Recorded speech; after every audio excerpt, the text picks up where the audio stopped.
Good morning to all of you. Having Good studied morning, sir. Good morning. Having studied the cylinders in the previous class, today we have to move on to the next topic, which speaks about the ctenophores. It's a very small group of animals, mostly marine. Why mostly? Exclusively marine, and has only 50 species in this phylum. Actually, in olden days, even when we were studying, this Ctenophora was not considered as a subphylum. They have put it under a minor phylum. But now the Ctenophorans have also joined the main course that they are also considered as a phylum. These Ctenophorans are popularly known as comb jellies. This is a very unique group having only 50 known species till today. Here, all are marine and they are very fragile in nature. And another very important characteristic feature of this phylum Ctenophora is luminescent body, or they exhibit bioluminescence, biological light, as you must have seen in case of the fireflies in the night. Uh, these Ctenophorans do exhibit their own biological light. So that's why they are known as luminescent, or they are bioluminescent organisms. Uh, their size is also medium size or small size, maybe from few millimeters to maximum of the size which I have told you about, the tomato size maximum. Uh, the very unique character of these ctenophorans is on their body surface they are provided with 8 rows of cilia. The cilia are resembling the comb. How the comb appears, this uh, 8 rows of cilia appears on their surface. So that's why they are popularly known as comb jellies, and they are biradially symmetrical. That is, they show radial symmetry as well as bilateral symmetry, and they share lot of characters with the cnidarians, or what you call the cylinders, and even they use the cilia for their locomotion. See, this is how they appear. This is the tentacle, but here see there are 8 rows of uh, comb-like structure, and they are bioluminescent. See, they are glittering or exhibiting their own light. Even another example where you can see there are the tine or tinum 1, 2, 3, 4. On the other side, another 4. Altogether, there are 8 rows. And here they are also arranged. If you closely observe, it looks like a comb. That's why they are popularly known as comb jellies. So this body of the Ctenophora consists of uh, a thick mesoglea, which has been sandwiched between two layers of epithelia, that is the epidermis, ectoderm, and the endoderm. The outermost layer of the skin is provided with number of sensory organs, not sensory organs, better call them as sensory cells. Even the cells which are lining the outer layer, that is the ectoderm, they secrete mucus, and thus keeps the animal very slimy. Not only that, this mucus protects the comb jellies. So they have certain specialized cells in their body wall, what you call it as interstitial cells. And they are plastic cells in the sense they are able to get converted into other types of the cells. These interstitial cells are responsible for the origin of other kinds of cell in the body. Uh, Here, the body wall consists of outer epidermis and inner endodermis, or what you call gastrodermis, more popularly called as. In the middle, there is a very thick mesoglia, which is made up of collenchyma.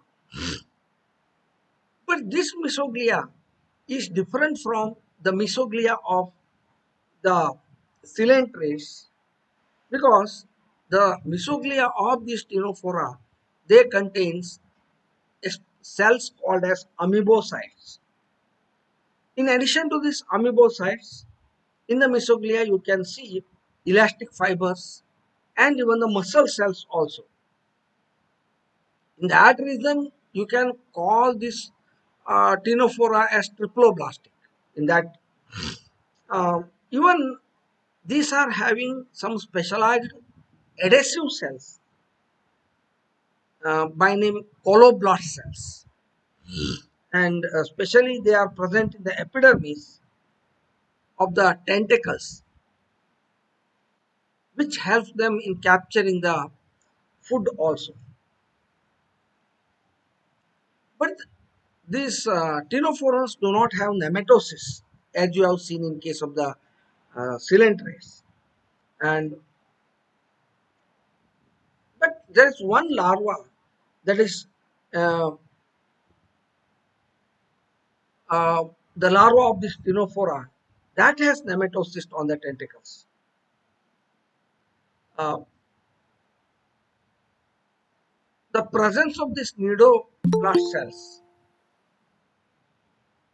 in the larval stage suggests us that these Ctenophorans must have originated from the cylinders. Uh, Here, there is a largest and most complex sensor that is in the apical sense organ, which helps in balancing because these are exclusively marine forms. Another unique feature, as I have already told you, they have 8 large rows of cilia, and this cilia runs from one pole to another pole, that is the mouth to the aboral pole,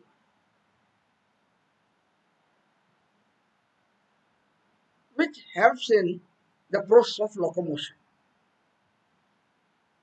Here, if you observe the anatomy, internal cavity of the comb jelly, it's having a mouth at the oral end. The mouth leads to pharynx. Then the pharynx open up into a very large area which function as stomach. And from the stomach there will be number of internal canals operate and they spread.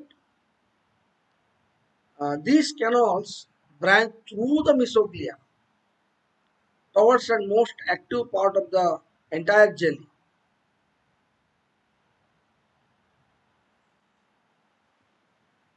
This there is no special system to supply the food. This branched internal canals itself has to provide nutrition to the entire body. Uh,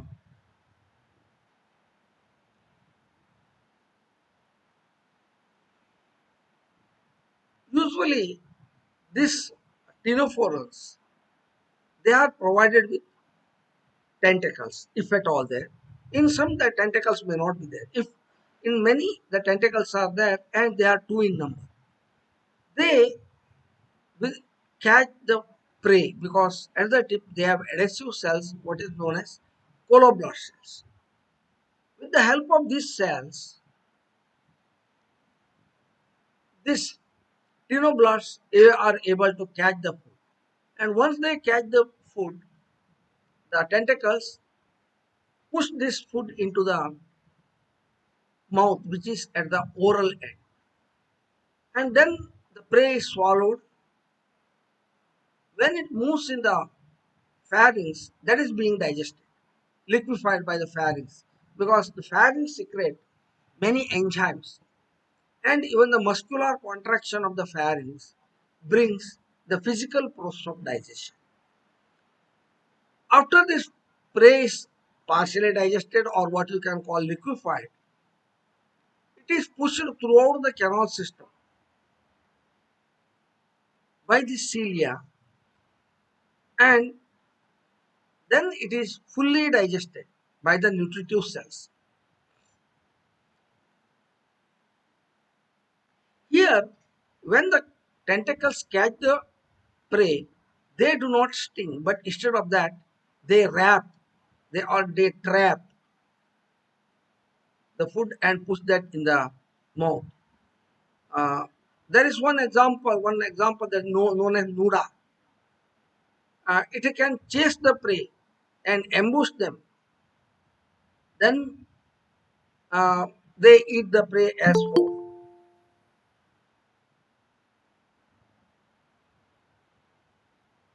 There are no specialized systems as such here. Gaseous exchange, especially what you call the process of respiration, takes place through the surface area, general body surface. And it is nothing but a simple diffusion mechanism where it can undertake this gaseous exchange. Then the there is no circulatory, no respiratory, and excretory systems in this. Circulatory, excretory, and respiratory systems are wanting. Uh, if you come to the reproduction, these are hermaphrodite. What do you mean by hermaphrodite? They are monoecious, or what you call bisexual. Single individual houses both male and female reproductive system. This produces both egg and sperm. Self-fertilization can take place. The egg of the same individual may be fertilized by the sperm of the same individual. But most of the time, the self-fertilization is prevented because male and female reproductive system do not mature at the same time. The fertilization takes place outside the body. That means the eggs and sperms produced, they will be released directly into the water through the mouth. That means the fertilization is external. Once the external fertilization is over, the fertilized egg is a free floating one.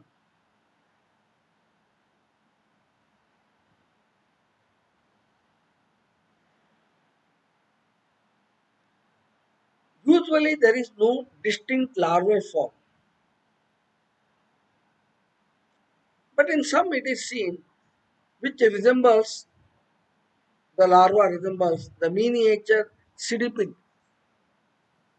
Even these larvae can reproduce even before they attaining the maturity. Even the animal is known to regenerate the damaged tissues of the body. Even up to half of the body can be regenerated here.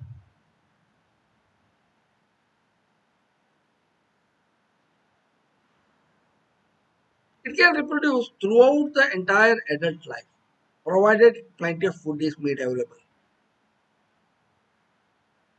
Another very interesting feature of this is when there is a shortage of food, they shrink. Even if you see the development, the egg contains yolk, so that's why it's a lethal egg.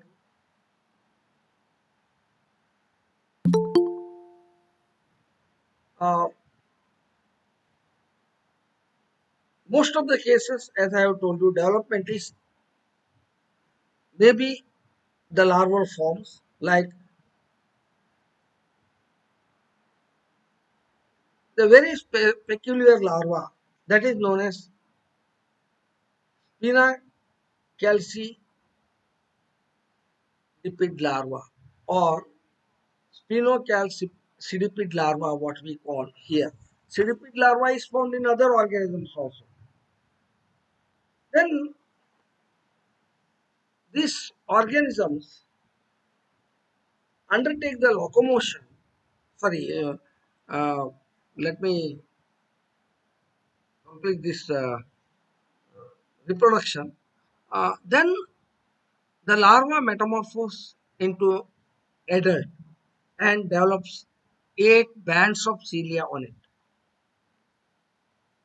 This 8 bands of cilia, what we call the ciliary plates, also known as comb plates, which are present on the body, helps in swimming.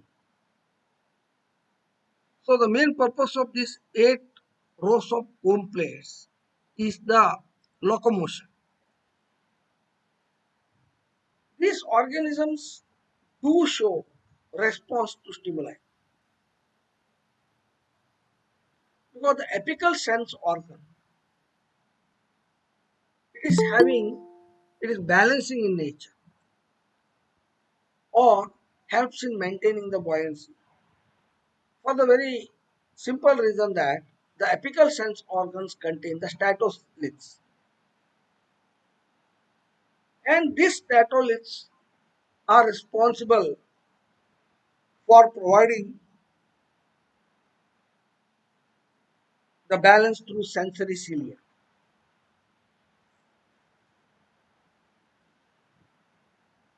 Usually the cilia get stimulated by the touch of prey or anything. Then it will adjust beating pattern accordingly. If it's a prey, then immediately it will trap and push it through into the mouth. Usually, these ctenophorans are found in the shallow water. Penetration ability of the light. But there are certain examples which live in deeper water also. It has been also proved the organisms which are in the shallow water, they are less bioluminescent, whereas the deep water dwellers are more luminescent. So that's why, in order to summarize the characters of the Ctenophora, there are 8 rows of cones, as you can see. Mostly they exhibit radial symmetry, but some bilateral symmetry in cilia and all. So that's why this is called as biradial symmetry. Body consists of 2 layers, inner gastroderm and other outer ectoderm. In between there is a mesoglia, jelly-like substance, which are having some specialized cells like amoebocyte cells.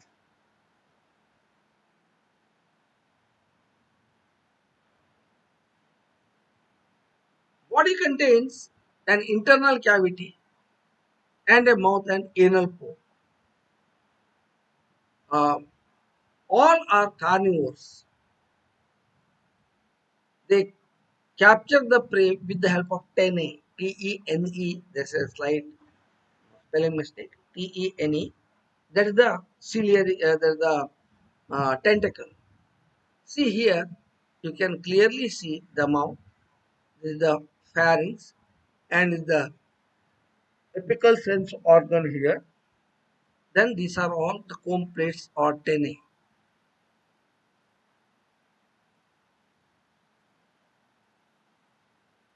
This is the important characteristic feature of this Ctenophorus.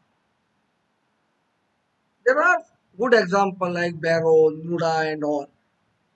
But as far as your syllabus is concerned, they have mentioned two examples. One example, that is Barrow. Barrow is a good example for Ctenophora. Uh, this Barrow have 8 rows of ciliary cones, like all Ctenophoras,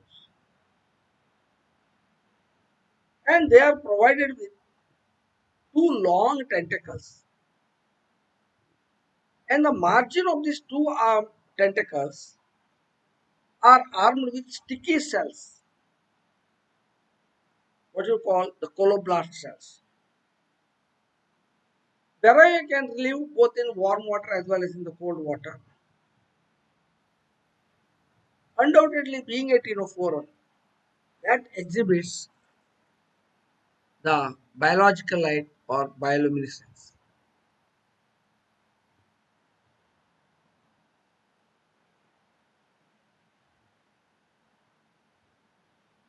This Barrow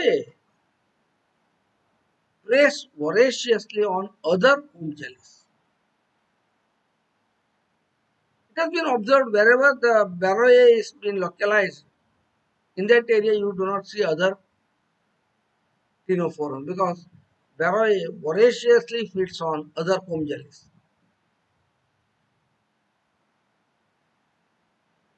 Another uniqueness is Barrow lack tentacles throughout the life cycle.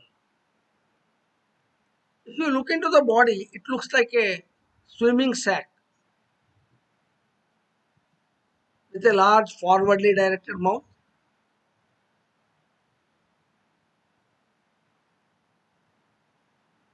The mouth is also protruded because the sticky tentacles or large oral lobes are not there. This mouth itself is used to engulf the prey as well.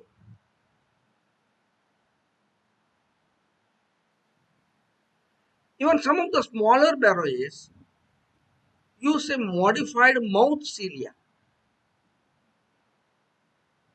Surrounding the mouth, there's a cilia, they are known as macrocilia, which helps to bite off the pieces of comb jelly prey. The larger individual use this macrocilia to grab the prey, to entangle the prey and swallow the whole prey. Larger animals swallow the whole prey, but whereas the smaller varieties will cut the prey into pieces and eat with the help of this macrocilia. The barrow is mainly found in the regions where it has been colored differently, see, with some blue coloration. They live near the surface of both shallow water, barrow, and even they are seen in the deep waters also. They swim in large swarm or large group together. See, this is a barrow which looks like a bell-shaped structure and bioluminescent. There are four comb jellies, comb rows, tenace are seen from this side, remaining four on the other side. Altogether, there are 8.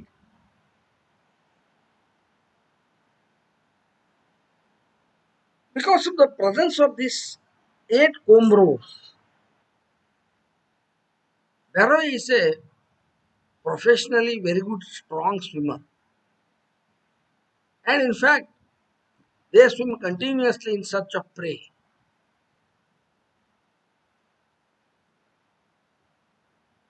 But they cannot chase and this one catch the prey.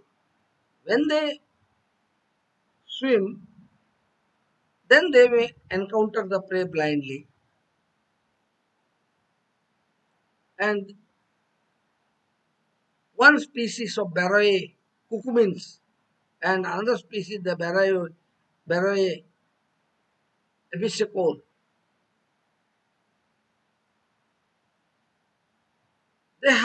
they form a network of connected branches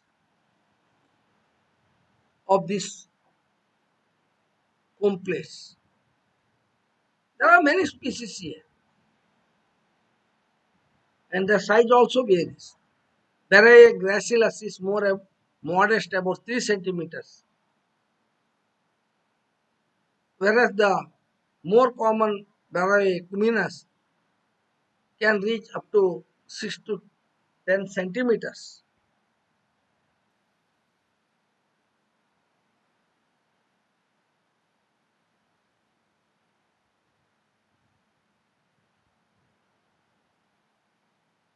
Like other comb jellies, these Beraea do have bioluminescence or bioluminescent area on the body. So that's why people love to keep that in the aquarium.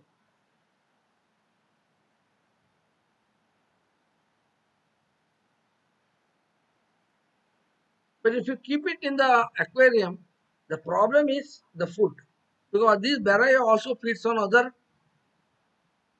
Ctenophorans, comb jellies. So you have to search them.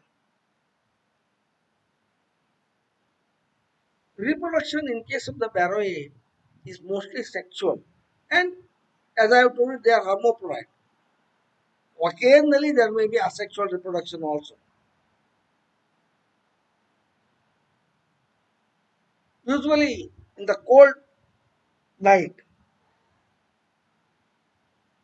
they spawn or that means release the eggs when the temperature is 66 to 73 degree Fahrenheit it is. The young are able to undertake the process of reproduction within 30 days after hatching. They attain the adulthood.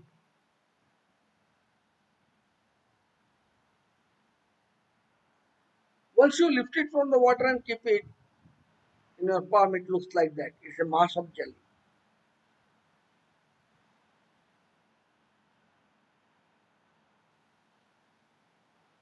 The comb jellies do not have any stinging tentacles. If you take them out, they will break apart.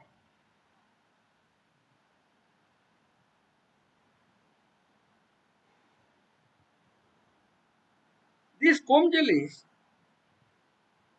they glow even when they are disturbed or scared.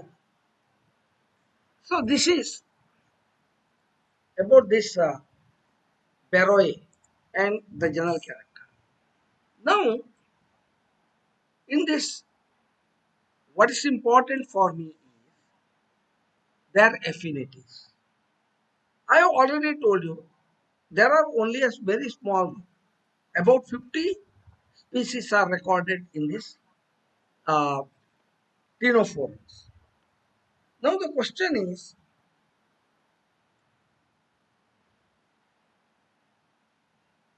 why?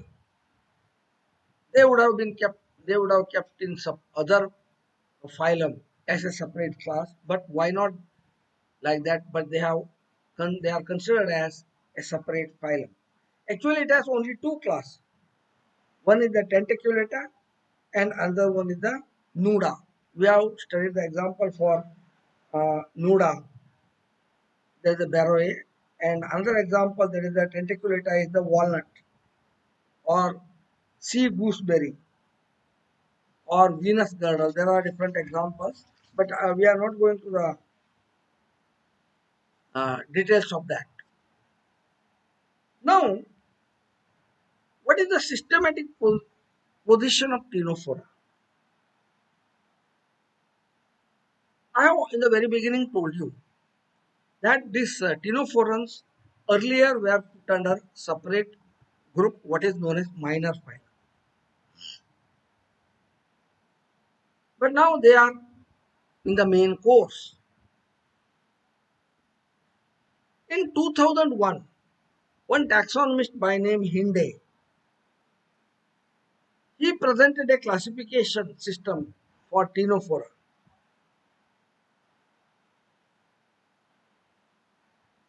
in which The one which are having the tentacles occupy the single class, and the few without tentacles another class. This is the very easiest way of classifying ctenophora. Nuda without tentacles, and the other one, there is the tentaculata, the one which are having the tentacles.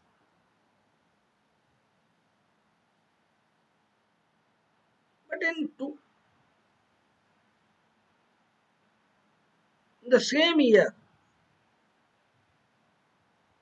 another scientist by name Podar, he carried out the molecular work,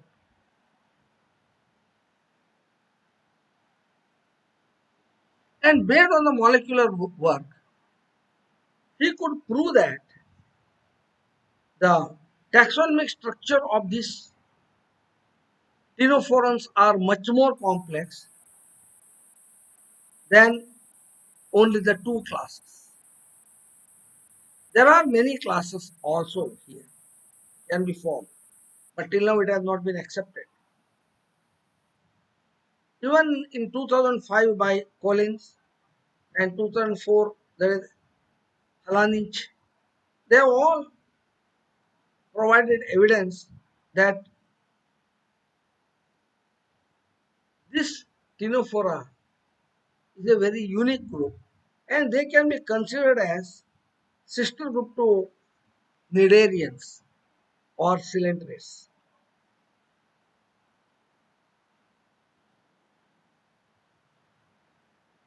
because many of the characters of these Ctenophorans resemble the Cnidarians.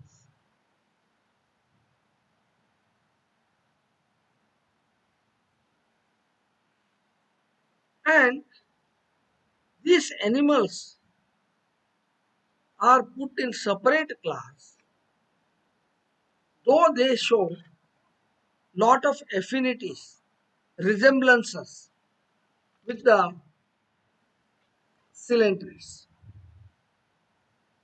Not only with the Cylindres, the Ctenophorans also show a lot of affinities with the platyhelminths. Now let's try to find out the affinities of this Ctenophora with the other groups.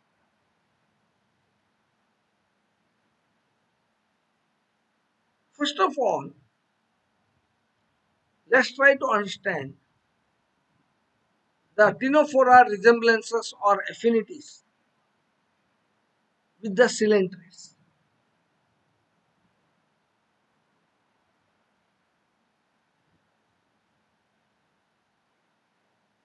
One is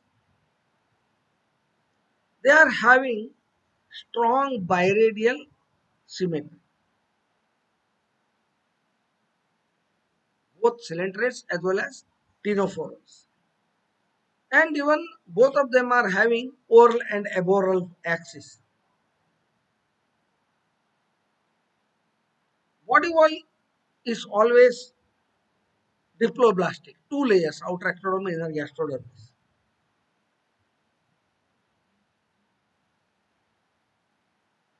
Coelom is absent.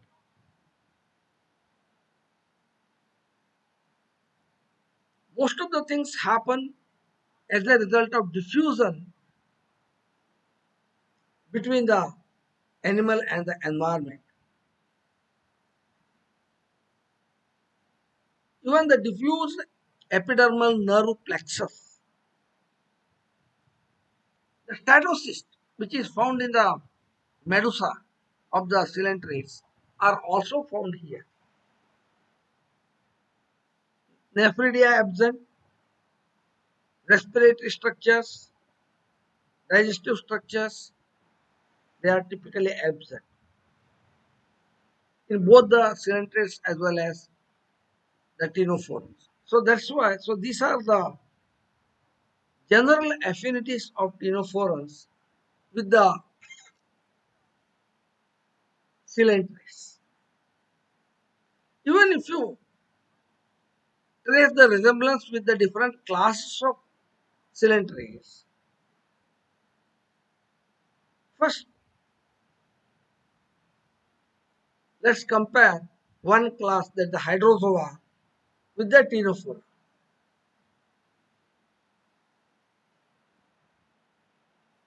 One, as all of you are sure, general body surface, it makes the extra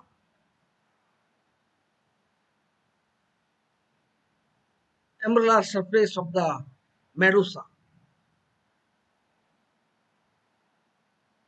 Even there is a small structure, what is known as stomodeum in the stomach, that corresponds to the subamular surface of medusa. Like hydrozoans, even these ctenophorans, they have simple gastrovascular cavity. In both the cases, there is a thick gelatinous mesoglea.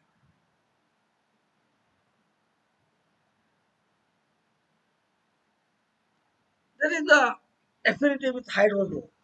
If you come to anthozoa class of the cylinders, anthozoa also they have a ciliated ectoderm. Undoubtedly, in the ctenophorans also the cilia are there, but arranged in 8 rows. Then endodermal gonads, which secrete the hormones also and helps in the process of reproduction.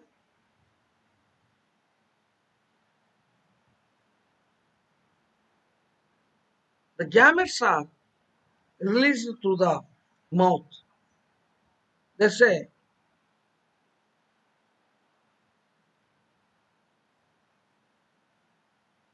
presence of cellular mixoglia.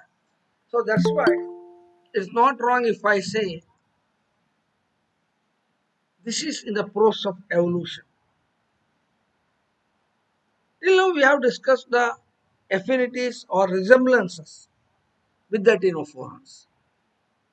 Now let me discuss briefly about the differences. First one is the presence of complaints. The presence of complaints is a very unique characteristic feature of the the ctenophorans,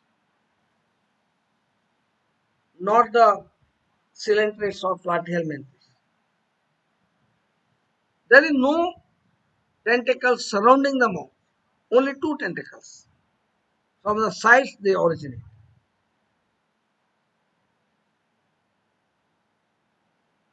Then the presence of the specialized cells, what you call the coloblast cells.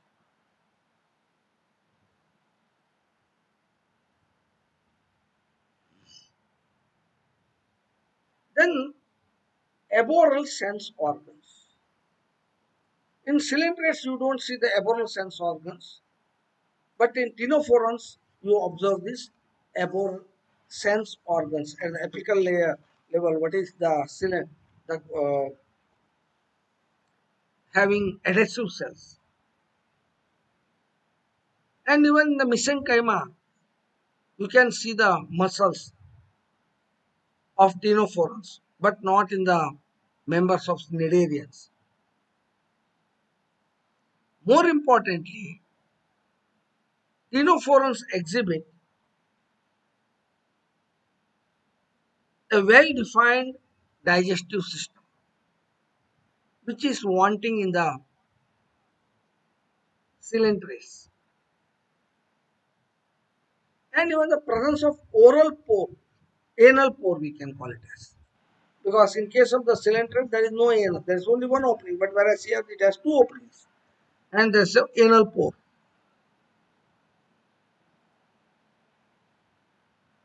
And the absence of one particular larva, what you call planula larva. This planula larva is found in the cylinders.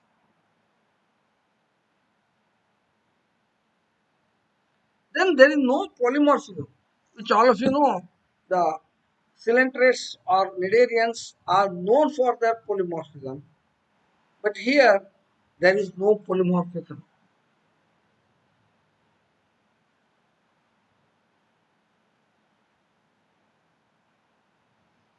So that's why, because they exhibit these many differences, the ctenophorans are kept separately.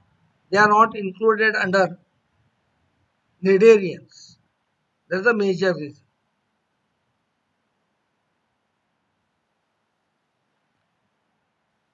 It has been also observed that the comb jellies have some or show some affinities with affinities with platyhelminthes,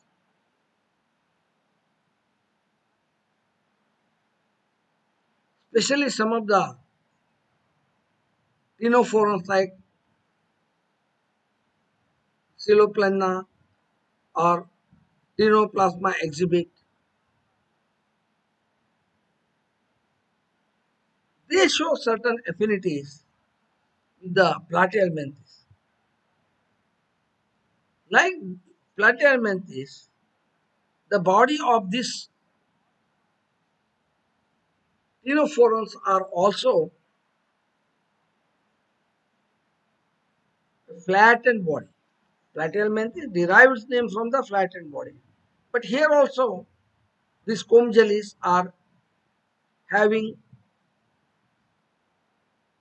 a very flattened body.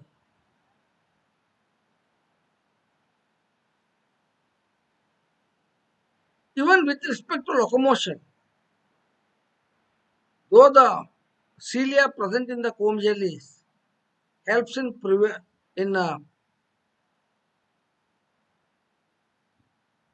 aquatic medium, but the other differences doesn't allow this to be kept with platyhelminthes. Then the ciliated epidermis is found both in platyhelminthes and Ctenophora members. On the epidermis, one can see the cilia, ciliated epidermis,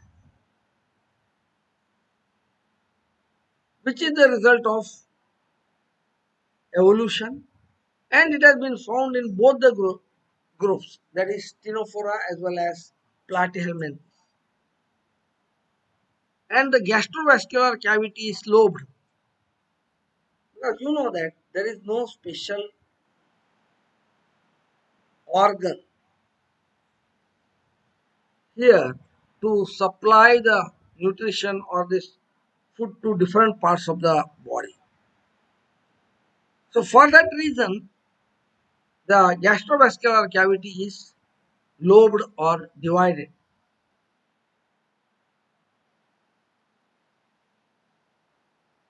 Then you may say, okay, because of these characters, shall we keep it under platinum? Again, the answer is no. Because the ctenophora, they themselves have certain advanced features even compared to coelentrates or platyhelminthes. So that's why you can say that this is a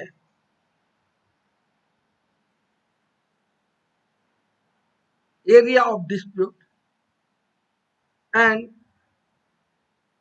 till now there is no full agreement upon this. Many consider this ctenophorans as the connecting link between the coelentrates and platyhelminthes. Here, the many consider nowadays There's a separate blind offshoot from these Nidarians,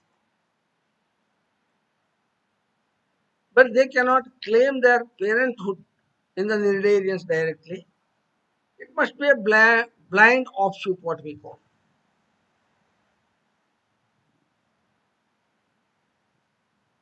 So that's why you cannot keep them under the platyhelminthes also.